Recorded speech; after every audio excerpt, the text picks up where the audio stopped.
The European Union's executive arm has recommended starting membership talks with Ukraine and Moldova, and for the bloc to grant candidate status to Georgia.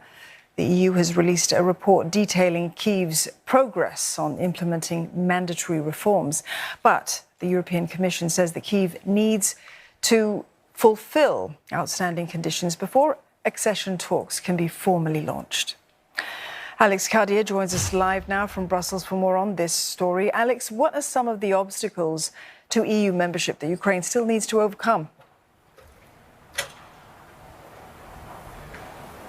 Well, the first obstacle to EU membership for Ukraine, of course, will be Russia's invasion of their country. The ongoing war in Ukraine will be that main challenge, not just because of the violence, not just because of the threat of escalation and that violence spreading to the European Union, although that is obviously a concern here in Brussels, but also because some of the legislative changes and the electoral changes, the democratic reforms that are being required of Ukraine simply cannot happen in wartime. Martial law is still in place across Ukraine. That means no elections, no reform of the Ukrainian constitutions. They're things that the EU will want to look at how Ukraine conducts elections before allowing for full membership. Nevertheless, those talks can move forward. The EU saying of the 7 areas for reform that the EU has recommended for Ukraine, 4 of those criteria have been met. Improvements in judiciary reform, the independent and transparent process has been put in place for recruiting judges, for example. But there are areas that need improvement as well.